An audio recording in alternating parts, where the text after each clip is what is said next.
इसके आगे हुजूर ने नवंबर 1946 में जब आप सरदार बच्चिंत सिंह जी की पोती के विवाह के समय सिरसा गए थे, तब से जो तकलीफ शुरू हुई उसका पूरा हाल बयान किया।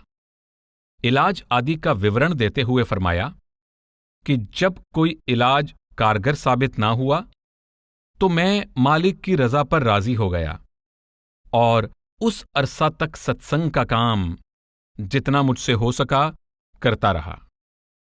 फिर हुजूर ने सितंबर 1947 में अमृतसर जाने, वहां तकलीफ बहुत बढ़ जाने और डॉक्टरों के इलाज आदि का पूरा ब्यौरा दिया। जिन डॉक्टरों, सत्संगियों तथा बीबियों ने इन दिनों हुजूर की सेवा की, उनके प्रति आभार प्रकट करने के बाद हुजूर ने लिखा कि चूंकि हुजूर आम सत्संगियों से नहीं मिल सकते, इसलिए उनसे माफी चाहते हैं। 29 दिसंबर को डॉक्टर पियर श्मिथ जिनेवा से डेरे आ पहुंचे। उन्होंने 2 दिन हुजूर का मुआयना करने तथा बीमारी का पूरा हाल समझने के बाद इलाज शुरू किया। डॉक्टर श्मिथ तब से अंतिम समय तक महाराज जी का इलाज करते रहे। उन्होंने बड़ी लगन, सेवा भाव और प्रेम के साथ इलाज किया और हुजूर उनसे बड़े प्रसन्न हुए। हुजूर ने अपने पौत्र सरदार चरण सिंह जी को हुक्म दिया कि डॉक्टर श्मिथ की डेरे में पूरी देखभाल करें। एक दिन हुजूर ने सरदार चरण सिंह जी से फरमाया, कहीं ऐसा ना हो कि डॉक्टर श्मिथ को मेरे बाद कोई पूछे ही नहीं, इसलिए मेरे बाद डॉक्टर श्मिथ का ख्याल रखना और इनको हिंदुस्तान में जो भी जगह ये देखना चाहते हैं वे दिखाना और जब जाना चाहें तो बड़े प्यार और इज्जत के साथ भेजना। हुजूर के इस आदेश के अनुसार सरदार चरण सिंह जी डॉक्टर श्मिथ को शिमला, दिल्ली, आगरा आदि स्थान दिखाने ले गए और खुद जहाज पर चढ़ाकर आए। दिसंबर 1947 में अमृतसर से वापस आने के बाद हुजूर अंतिम समय तक डेरे में ही रहे। बीमारी के दिनों में आप सुबह शाम संगत को अपनी कोठी में ऊपर से ही दर्शन दिया करते थे। कुछ एक सत्संगियों से मिलते भी रहते तथा उनकी समस्याओं को सुनकर जवाब भी देते। कई बार डॉक्टर श्मिथ को संतमत के बारे में कुछ न कुछ बताते रहते और उनके प्रश्नों के उत्तर देते। बीमारी के दिनों में भी हुजूर के प्रोग्राम में था संगत को दर्शन, मुलाकात चाहने वाले सज्जनों से मिलना, सेक्रेटरी के साथ डेरे की व्यवस्था संबंधी बातचीत, डाक आदि देखना और अंत में रात को सोने से पहले परिवार के सदस्यों तथा नजदीकी सत्संगियों से मिलना। हुजूर अपने जाने का इशारा कई दिनों से कर रहे थे। एक बार बीबी रली ने आपसे विनती की कि हुजूर को कमजोरी ज्यादा है, इसलिए थोड़ी थोड़ी देर में कुछ खुराक लेनी चाहिए। हुजूर ने उत्तर दिया, नहीं, अब यह चोला पुराना हो गया है, अब मैं जवान चोले में आऊंगा। हुजूर महाराज जी की इस बीमारी के समय में अक्टूबर 1947 से 2 अप्रैल 1948 तक महाराज चरण सिंह जी आपकी सेवा में रहे। हुजूर की बीमारी के इन अंतिम 6 महीनों में आप ही परिवार के एकमात्र सदस्य थे जो निरंतर हुजूर महाराज जी के पास रहे और बहुत सेवा की। इसी प्रकार डॉक्टर हजारा सिंह, जो कि कंपाउंडर थे लेकिन आपको डॉक्टर कहकर बुलाया जाता था, और श्री सोहन सिंह भंडारी भी हुजूर की बीमारी के समय में निरंतर साथ रहे और अंतिम समय तक बड़े प्रेम से हुजूर की सेवा करते रहे। 20 मार्च 1948 को हुजूर महाराज जी ने सरदार बहादुर जगत सिंह जी को अपना जानशीन मुकर्रर किया और उनके हक में वसीयतनामा कर दिया। सरदार बहादुर जगत सिंह जी अपने प्रेम, भक्ति, नम्रता, ऊंची कमाई, पवित्र रहनी आदि गुणों के लिए पहले ही प्रसिद्ध थे। हुजूर के इस निर्णय को सभी डेरावासियों तथा सेवादारों ने बड़े प्रेम से स्वीकार किया। कई अभ्यासी सत्संगियों को तो पता था कि सरदार बहादुर जी को संगत की रहनुमाई और जीवों की संभाल का भार सुपुर्द किया जाएगा। वसीयत राय साहब मुंशी राम जी से लिखवाई गई। वह पिछले कई वर्षों से हुजूर के सेक्रेटरी थे। गवाहों के रूप में हुजूर के बड़े सुपुत्र सरदार बचिंत सिंह जी तथा पौत्र सरदार चरण सिंह जी ने हस्ताक्षर किए। वसीयत पर डॉक्टर स्मिथ ने भी दस्तखत किए और हुजूर के पूर्ण सचेत और सजग होने को प्रमाणित किया। आगे कई पंक्तियां राय साहब मुंशी राम जी की डायरी में से दी गई हैं, जो इस विषय पर अच्छा प्रकाश डालती हैं। कल 20 मार्च 1948 शनिवार की सुबह हुजूर की ओर से मुझे दफ्तर में हुक्म पहुंचा कि वसीयत लिखने के लिए महाराज जी ने याद किया है। मैं जल्दी जल्दी वहां गया तो सरदार बहादुर जगत सिंह जी को वहां कमरे में मुंह व सिर ढके हुए बैठे देखा, जैसे कोई भजन में बैठा हो। सरदार बचिंत सिंह व सरदार चरण सिंह उसी कमरे में खड़े थे। मैं अगले कमरे में चला गया जहां हुजूर का पलंग था। वहां डॉक्टर स्मिथ को मौजूद पाया। हुजूर ने फरमाया कि हमारी वसीयत लिख कर लाओ। मैंने पूछा कि किसके हक में लिखूं, तो हुजूर ने उत्तर दिया, जगत सिंह के नाम। इस पर मैं दफ्तर में वापस आया और आकर हुजूर के पहले 2 वसीयतनामे, जो डेरे की जायदाद से संबंधित तथा अन्य दस्तावेजों के साथ डेरे की सेफ यानी तिजोरी में मौजूद थे, उनकी जांच की। उनको देखने से पता चला कि ज्यादा लंबी चौड़ी वसीयत लिखने की जरूरत नहीं है, क्योंकि इन 2 वसीयतनामों में हुजूर अपनी खानदानी अर्थात निजी और परमार्थी संपत्ति के विषय में विस्तार से आदेश दे चुके थे। सिर्फ उनके जानशीन का नाम लिखना तथा नामजद करना बाकी रह गया है। इसलिए एक छोटी सी वसीयत लिखकर मैं हुजूर की सेवा में हाजिर हुआ। वहां डॉक्टर स्मिथ, हुजूर के पुत्र सरदार बचिंत सिंह तथा पौत्र सरदार चरण सिंह मौजूद थे। मैंने वह वसीयतनामा हुजूर को पेश किया। दोपहर का समय था। हुजूर पलंग पर लेटे हुए थे। उनको उठाकर बिठाया गया और उन्होंने ऐनक लगाकर वसीयतनामा 2 बार पढ़ा। फिर मुझे हुक्म दिया कि इसको पढ़कर सबको सुनाओ। मैंने सब उपस्थित व्यक्तियों को पढ़कर सुना दिया और वह दस्तावेज वापस हुजूर को दे दिया। सरदार चरण सिंह के पास हुजूर का फाउंटेन पेन था। उन्होंने हुजूर को दस्तखत करने के लिए पेश किया तो डॉक्टर स्मिथ अपना पेन हुजूर को पेश करते हुए बोले, यह गौरव मुझे प्राप्त करने दो। इस पर महाराज जी ने डॉक्टर साहब का पेन लेकर उससे वसीयतनामे पर दस्तखत किए। बाद में डॉक्टर साहब से हम लोगों ने कहा कि इस पर आप बतौर डॉक्टर तस्दीक यानी प्रमाणित करें कि हुजूर के होशो हवास दुरुस्त हैं। इसलिए उन्होंने तस्दीक कर दी। फिर सरदार बचिंत सिंह व सरदार चरण सिंह ने उस पर बतौर गवाह दस्तखत किए और हुजूर ने जांच करने के बाद वह वसीयत मुझे दे दी। 29 मार्च कल इस महीने का आखिरी इतवार था। मासिक सत्संग व हुजूर की बीमारी के कारण बहुत संगत डेरे आई हुई थी। शनिवार की रात को मेरा, बीबी रली व सरदार बचिंत सिंह का यह विचार हुआ कि अब जब हुजूर ने अपनी जगह सरदार बहादुर जगत सिंह जी को वसीयत लिखकर मुकर्रर कर दिया है और इसकी खबर खास सत्संगियों को हो ही चुकी है, इसलिए बेहतर होगा कि इस बात की सूचना कल इतवार को मासिक सत्संग में संगत को कर दी जाए। इस विचार पर सलाह करने के लिए हमने दफ्तर के कमरे में मलिक राधा किशन एडवोकेट मुल्तान वाले और सरदार कृपाल सिंह को बुलाया। सरदार बहादुर जी को भी बुलाया गया था, मगर वह न आए। उस समय यह सुझाव रखा गया कि कल जब सरदार कृपाल सिंह इतवार का सत्संग खत्म करें तो यह घोषणा कर दें कि हुजूर ने अपना जानशीन सरदार बहादुर जगत सिंह को वसीयतनामे द्वारा नियुक्त कर दिया है। इस पर मलिक साहब व सरदार कृपाल सिंह ने यह एतराज किया कि यह घोषणा सुनकर संगत रोती हुई घरों को जाएगी। सिर्फ यह कह दिया जाए कि हुजूर ने अपना जानशीन नियुक्त कर दिया है। इसलिए सत्संग की समाप्ति पर सरदार कृपाल सिंह ने यह घोषणा कर दी। हालांकि घोषणा में सरदार बहादुर जगत सिंह जी का नाम नहीं लिया गया। फिर भी संगत को हुजूर के जानशीन के नाम का पता लग गया और सत्संग के कुछ ही समय बाद हुजूर के उत्तराधिकारी का नाम हर सत्संगी की जबान पर था। हुजूर की अंतिम वसीयत इस प्रकार है।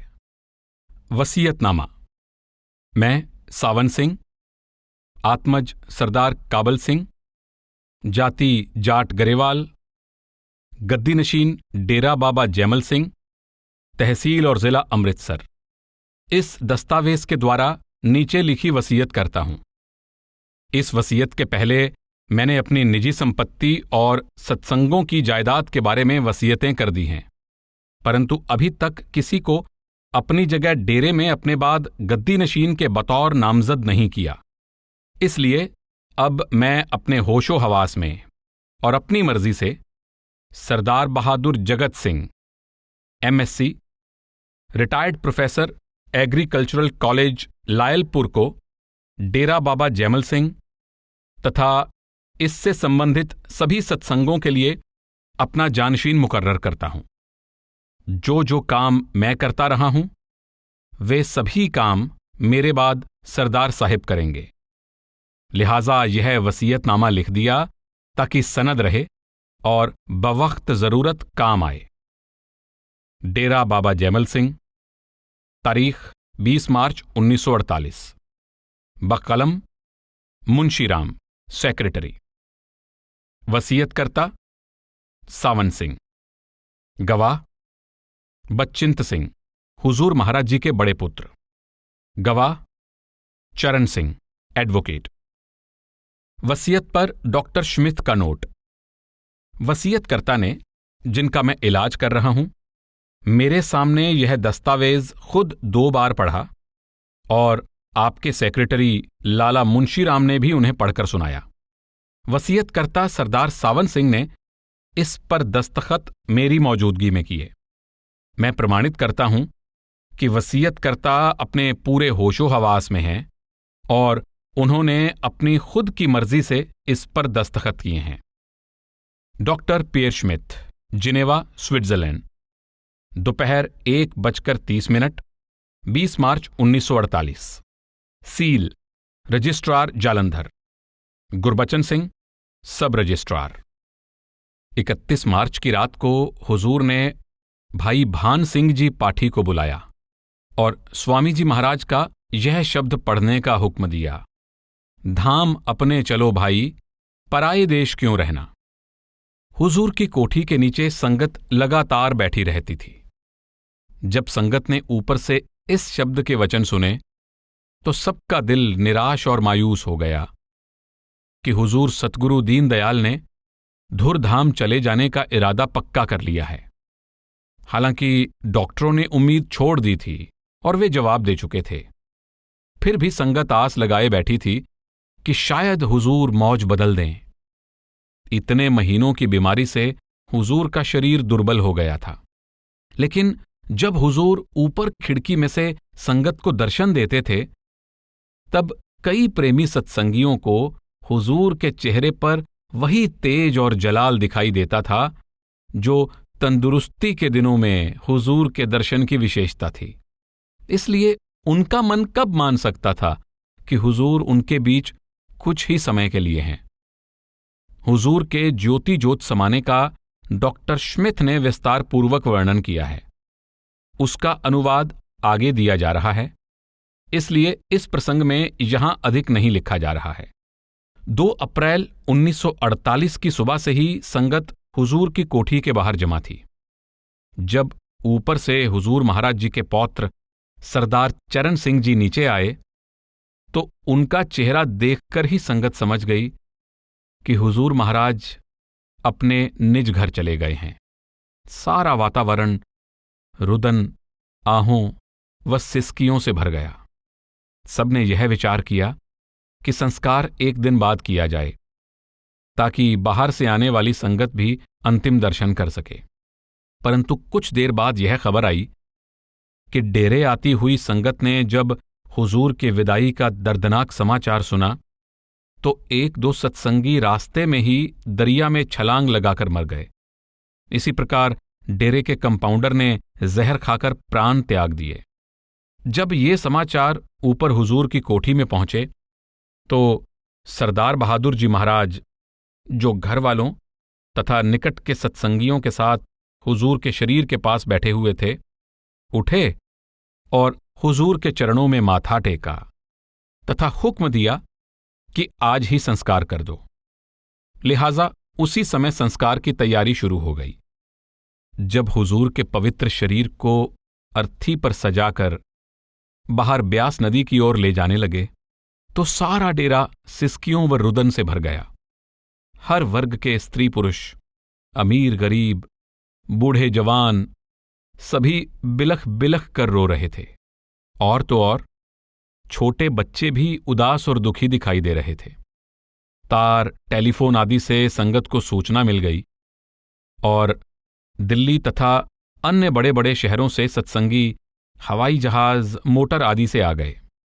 न जाने इतनी भीड़ कैसे इकट्ठी हो गई कि डेरे में तिल रखने की भी जगह न रही। चारों ओर केवल विलाप और रुदन के स्वर सुनाई देते थे। ऐसा लगता था कि प्रकृति भी रो रही है, क्योंकि तेज आंधी शुरू हो गई और इतनी धूल उड़ने लगी कि आकाश में अंधेरा छा गया। संस्कार के लिए ब्यास नदी के किनारे डेरे से 2-3 मील दूर स्थान चुना गया। जब चिता तैयार हो गई तो हुजूर के सबसे बड़े पुत्र सरदार बचिंत सिंह जी ने सरदार बहादुर जी महाराज से कहा कि चिता को अग्नि आप देवें, चूंकि यह कार्य घर वालों का और वह भी सबसे बड़े पुत्र का होता है। सरदार बहादुर जी ने मना कर दिया। इस पर सरदार बचिंत सिंह ने कहा, आप ही हुजूर महाराज जी के असली पुत्र हैं, आप ही संस्कार करें। हमारे दुनियादारी के रिश्ते से आपका रिश्ता बहुत ऊंचा है। इस पर सरदार बहादुर जी महाराज ने संस्कार किया।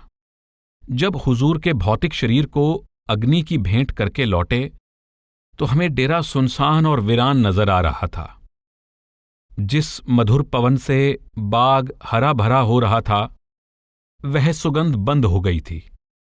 अब तो चारों ओर पतझड़ का साम्राज्य था। बाहर उजड़ा हुआ बाग था तो अंतर में थी गहरी उदासी और सूनापन। सबकी आंखों से आंसुओं की झड़ी लग रही थी। लोग एक दूसरे का मुंह ताकते और बेसहारा से फिर रहे थे। आत्मा शरीर की कैद में पड़ी तड़प रही थी और उसे तोड़कर निकल जाना चाहती थी। 4 अप्रैल को फूल चुनने का कार्य हुआ। जिस स्थान पर संस्कार किया गया था उसे फूल चुनने के बाद बिल्कुल साफ कर दिया गया। फूल और राख के साथ 3-3 फुट मिट्टी भी नदी में प्रवाहित की जा चुकी थी। उसके स्थान पर दूसरी मिट्टी भरकर जगह को समतल कर दिया गया था, परंतु वहां सेवादारों ने लंबे बांस आदि गाड़कर उनमें झंडियां आदि लगा दी थीं ताकि दूर से उस स्थान का पता लग जाए। संगत ने वहां माथा टेकने जाना शुरू कर दिया और कई लोगों का ख्याल था कि हुजूर महाराज जी की याद में उस स्थान पर कुछ निर्माण किया जाए। लेकिन हुजूर महाराज जी हमेशा फरमाया करते थे कि उनके जाने के बाद उनकी समाधि ना बनाई जाए। अचानक ही 2 दिन बाद जोर की आंधी आई, झंडियां उड़ गईं, बांस उखड़कर बह गए और उस स्थान का कोई चिन्ह ना बचा। ढूंढने पर भी संगत उस जगह का पता ना लगा सकी। हुजूर महाराज जी के महान कार्य, संतमत के उच्च आदर्शों को समर्पित उनका निर्मल जीवन, उनकी नेक रहनी, उनके पवित्र तथा प्रेरक वचन, उनके अपार प्रेम और असीम दया मेहर के वृत्तांत और अपने आदेशों व शिक्षा के अनुरूप मिसाल के रूप में पेश उनकी अपनी जिंदगी ही हमारे लिए उनकी असली यादगार है। हुजूर ने अपना पूरा जीवन परमार्थ को भेंट कर दिया था, परंतु साथ ही वह अपना कार्य भी करते रहे ताकि गुजारे के लिए आत्मनिर्भर रहें। 24-25 वर्ष की आयु में मिलिट्री में इंजीनियर के रूप में भर्ती हुए। 28 वर्ष की उम्र में एसडीओ बने और 28 वर्ष की सेवा के बाद 53 वर्ष की आयु में रिटायर हुए। सन 1894 में जब आपकी आयु 36 वर्ष की थी, बाबाजी महाराज से भेंट हुई और नाम मिला।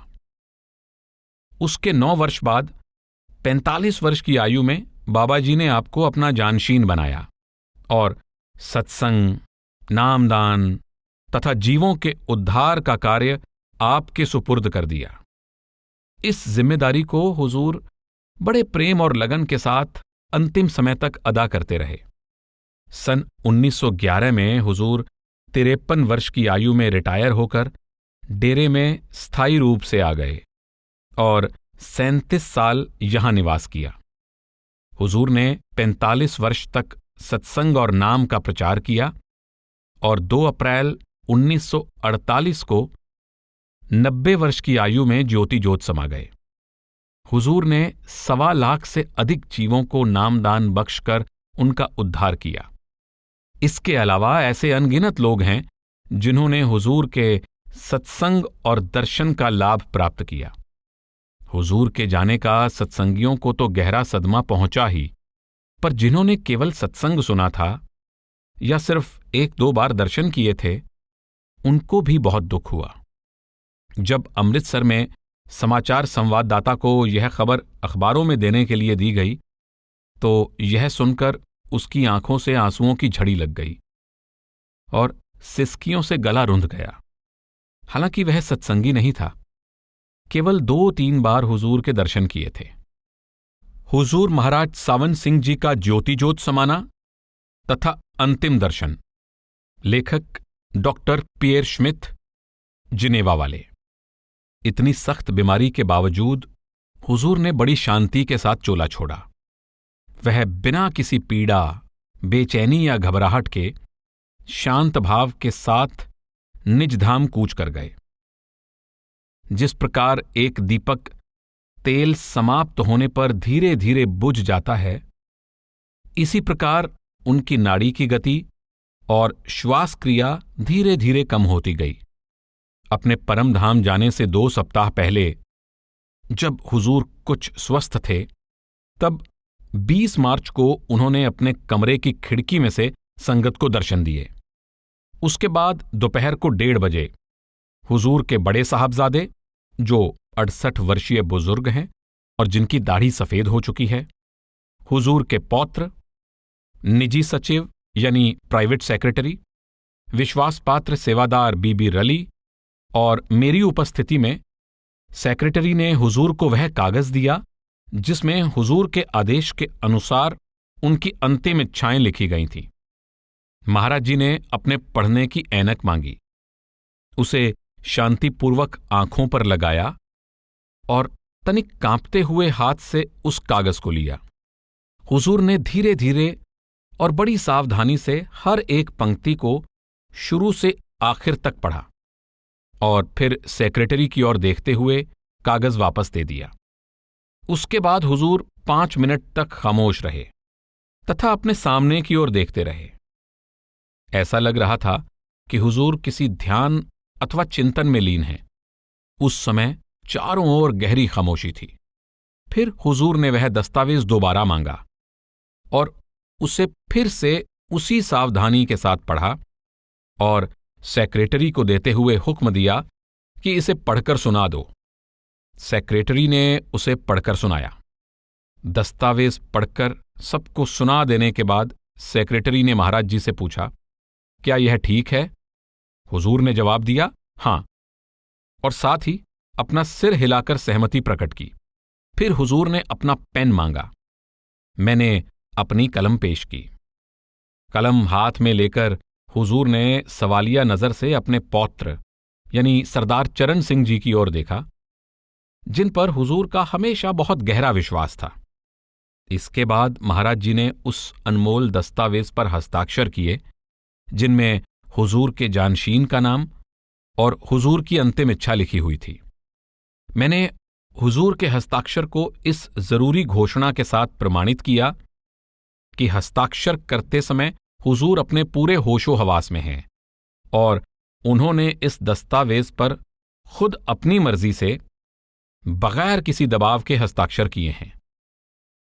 उस शांत और अलौकिक वातावरण में महाराज जी की क्या निराली शान थी। उनके मुख की शोभा कितनी दिव्य, उदार और प्रभावशाली थी। हालांकि उनके हाथ थोड़े कांप रहे थे, फिर भी उनकी प्रत्येक क्रिया आकर्षक थी। दस्तावेज पर हस्ताक्षर करने का जो कार्य हुजूर ने किया था और जिस प्रकार किया था, उसने हमारे हृदय को प्रेम और भावना से भरपूर कर दिया था। हम जुड़े हुए हाथों और हृदय में उमड़ते भक्ति भाव के साथ उनके पावन चरणों में नतमस्तक हो गए। उस समय हुजूर हमारे सामने देह स्वरूप में मौजूद थे, परंतु अपनी वसीयत के द्वारा यह घोषणा कर चुके थे कि कुछ समय बाद हमारे बीच देह स्वरूप में नहीं रहेंगे। मैं कभी ना भूल सकूंगा वह खामोशी, और उससे भी अधिक वह पूर्ण आंतरिक शांति जो सतगुरु की अपार दया मेहर के साथ हमारे रोम रोम में समा गई थी। उस समय हुजूर अपने पलंग पर एक मोटे नीले मखमली तकिए के सहारे बैठे थे। कंधों पर एक सफेद मुलायम शॉल लपेटा हुआ था। सिर खुला था, पगड़ी नहीं पहनी हुई थी। उनके नेत्रों में अपार आत्मिक शक्ति को प्रकट करने वाली वह ज्योति और आभा थी जिसका वर्णन असंभव है। उनके संपूर्ण शरीर से ऐसी चेतन धाराएं निकल रही थीं जिनका मैं वर्णन नहीं कर सकता, जो अथाह और अलौकिक थीं। परम ज्ञानी हुजूर के सामने हम अपने आप को बहुत छोटा और तुच्छ महसूस कर रहे थे। उसके बाद हम पर एक गहरी सौम्यता और आंतरिक शांति छा गई, जिसने हमें अपने चारों ओर की दुनिया को भुला दिया। हमें अपने आप की सुध ही ना रही। हमारी आंखें प्रेम और आनंद के आंसुओं से डबडबा गईं। हम अपने महान सतगुरु के रूहानी वातावरण के परम आनंद में लीन हो गए। अंतिम दर्शन तथा संस्कार। जब महाराज जी ने अंतिम सांस ली, तब मैं अपने सतगुरु के पवित्र हाथ को थामे हुए एक छोटे स्टूल पर बैठा हुआ था और उनके दिव्य नेत्रों को टकटकी लगाकर निहार रहा था। मैंने उनके अंतिम श्वास को देखा और उनके हृदय की आखिरी धड़कन को महसूस किया। मैं उठकर खड़ा हो गया। अपनी भारी जिम्मेदारी का मुझे एहसास था। गहरी चुप्पी के साथ मैंने कमरे में सिर झुकाकर बैठे भीगी आंखों वाले सत्संगियों की ओर देखा। पास का कमरा भी सत्संगियों से भरा हुआ था, जो आंखों में आंसू लिए सिर झुकाए बैठे थे। गहरे दुख और टूटे दिल से मैं अपने सतगुरु के चरणों में नतमस्तक हो गया, जिसका मतलब यह था कि सब कुछ पूर्ण हो गया। 2 अप्रैल 1948 का दिन था। उस समय डेरा बाबा जैमल सिंह में सुबह के 8:30 बजे थे। कैसा दर्दनाक वक्त था, कैसा धक्का लगा था हर सत्संगी के दिल पर। क्या यह वास्तव में सच था? कुछ क्षणों के लिए हम हक्के बक्के रह गए। पल पल यह आस लगा रहे थे कि कोई चमत्कार हो जाए, और फिर अचानक अपने प्यारे सतगुरु के बिछोह के गहरे आघात को प्रकट करने वाली रोने की आवाज ऊपर के कमरों में गूंज उठी, जिससे नीचे आंगन में इकट्ठी हुई संगत को इस दिल दहला देने वाली घटना की सूचना मिल गई। पिछले 2 दिन से महाराज जी का कमरा तथा पास के कमरे सत्संगियों से भरे हुए थे, जो बगैर खाए पिए दिन रात अपने सतगुरु पर नजरें लगाए बैठे थे। हुजूर महाराज जी ने कुछ दिनों पहले यह इच्छा प्रकट की थी कि सत्संगी शांति से सिमरन करते हुए उनके कमरे में रहें। महाराज जी के 2-3 नजदीकी सेवादार तथा उनके पुत्र तथा पौत्र अपने सतगुरु के पावन शरीर को अंतिम संस्कार के लिए तैयार करने लगे। उन्होंने साबुन और पानी से महाराज जी की देह को स्नान कराया तथा उन्हें सफेद कुर्ता और गहरे रंग के वस्त्र पहनाने शुरू किए। जिस समय सब लोग हुजूर को स्नान कराने में व्यस्त थे, यानी कोई उनका सिर धो रहा था तो कोई उनका मुख, कोई उनके हाथों को धो रहा था तो कोई उनके कंधों को स्नान करा रहा था। उस समय हुजूर का वफादार कंपाउंडर हजारा सिंह कमरे के एक कोने में शोक और दर्द में बेसहारा पड़ा हुआ था। उसमें मानो बोलने या हिलने डुलने की हिम्मत नहीं थी। कमरे के दूसरे कोने में मैं सरदार बहादुर जगत सिंह के पास प्रार्थना में झुका हुआ बैठा था। एकाएक नए सतगुरु उठे। शांतिपूर्वक उन्होंने अपना शाल उतारा, एक छोटा पीतल का लोटा लिया, उसमें पानी भरा और भीड़ में से चुपचाप अपने प्यारे सतगुरु के चरणों में जा पहुंचे जहां कोई नहीं था। उन्होंने हुजूर के चरणों पर से वस्त्र हटाए और बड़े आदर तथा श्रद्धा से अंतिम बार उनके पावन चरणों को धोया और उस पवित्र जल को यत्न के साथ एक बर्तन में इकट्ठा कर लिया। जिस प्रकार उन्होंने यह कार्य किया उसमें कैसी सौम्यता थी। औरों के काम की जल्दबाजी से यह कितना भिन्न था। और यह महत्वपूर्ण कार्य इस प्रेम और दीनता से इतनी सहजता और सरलता के साथ किया गया था कि मुझे पूर्ण विश्वास है कि उनके इस पवित्र कार्य की ओर किसी का ध्यान ही न गया। अपना पावन कर्तव्य करके एक परछाई के समान वह वापस आ गए और अपना शाल ओढ़कर मेरे पास चुपचाप बैठ गए। बाकी लोग अपना अपना काम करते रहे। महाराज जी की कोठी की पहली मंजिल के द्वार पर संगत की उमड़ती भीड़ को रोकने के लिए कुछ सेवादारों को रखने की दूरदर्शिता ने दरवाजों को टूटने से बचा लिया, वरना अपने प्यारे सतगुरु के दर्शन के लिए व्याकुल संगत की अपार बेकाबू भीड़ बार बार अंदर आने की कोशिश कर रही थी। बाहर से हमें चीख पुकार तथा शोकपूर्ण स्वर में चिल्लाने की आवाजें आ रही थीं। कमरों तथा बाहर का वातावरण शोक और दुख से भरपूर था। मैं अंदर ही बैठा रहा। प्रमुख सत्संग केंद्रों पर तार द्वारा यह शोकपूर्ण समाचार देने तथा चंदन की लकड़ी व संस्कार के लिए दूसरा आवश्यक सामान लाने के लिए हुजूर महाराज जी के एक पौत्र तुरंत ब्यास रेलवे स्टेशन होते हुए अमृतसर के लिए रवाना हो गए। इसी बीच डेरे में संगत की भारी भीड़ इकट्ठी हो गई। मेरे सामने दुख का ऐसा हृदय विदारक दृश्य था जो शायद ही किसी मनुष्य ने अपने जीवन में देखा हो। यह समाचार तुरंत ही पूरी कॉलोनी में पहुंच गया और अपनी इस तबाही में संगत का रोना और विलाप बड़ा दर्दनाक था। 1 घंटे के अंदर 3000 से ज्यादा लोग आ गए और 10 बजे तक तो आसपास के गांवों और शहरों से 10,000 से अधिक लोग आ पहुंचे। अपने सतगुरु की प्रीति और भक्ति में आंसू बहा रही संगत का शोकपूर्ण विलाप और गहरी वेदना का प्रदर्शन हृदय को बेधने वाला था। कई बेहोश हो गए। एक नवयुवक सत्संगी ने कुछ खाकर प्राण त्याग दिए। वह अपने सतगुरु के बिना जिंदा नहीं रह सकता था। शोक और संताप के उन दृश्यों का वर्णन ही नहीं हो सकता। सतगुरु के शरीर को तैयार कर लेने के बाद सबके दर्शन के लिए नीचे आंगन में लाया गया। जिस गद्दे पर हुजूर के शरीर को रखा था वह सुंदर बेल बूटेदार चादर से सजा हुआ था और गद्दा एक सुंदर विशाल गलीचे पर रखा हुआ था।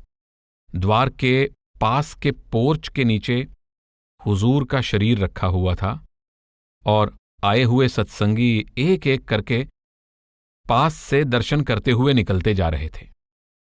यह सिलसिला बगैर रुके 5 घंटे तक चलता रहा। वे अपने प्यारे सतगुरु के प्रति अंतिम श्रद्धांजलि अर्पित करने और उनके अनुपम स्वरूप के आखिरी दर्शनों के लिए उमड़े चले आ रहे थे। हुजूर का मुखमंडल हालांकि संगमरमर के समान सफेद और स्थिर था, परंतु उसमें अभी भी गहरी शांति और सौम्यता थी। संगत के करुण विलाप, रोने और शोक का दृश्य वर्णन से परे है। और उस समय मुझे पता लगा कि भक्ति और प्रेम का वास्तव में क्या अर्थ है। निम्न से निम्न जाति से लेकर ऊंची से ऊंची जाति के लोग, मुसलमान, हिंदू तथा सभी धर्मों के लोग आकर महाराज जी के पवित्र शरीर के सामने श्रद्धापूर्वक माथा टेक रहे थे। वे सच्ची भावना से नमन कर रहे थे। हर एक व्यक्ति उन्हें देखने और उनके चरण स्पर्श करने के लिए इच्छुक था। संगत की उमड़ती भीड़ को कंट्रोल में रखने के लिए सेवादारों का एक विशेष जत्था बनाया गया था, क्योंकि कोई भी इस कठोर सत्य पर विश्वास नहीं कर पा रहा था कि महाराज जी ज्योति ज्योत समा गए हैं, और अपनी आंखों से देखकर ही यकीन करना चाहता था। सभी उनके सामने फूल, इत्र आदि रख रहे थे। उधर अंतिम संस्कार के लिए उनके शरीर के आसपास सामग्री व सुगंधित पदार्थ रखे जा रहे थे। उसके बाद उन्हें एक अर्थी पर लिटाया गया।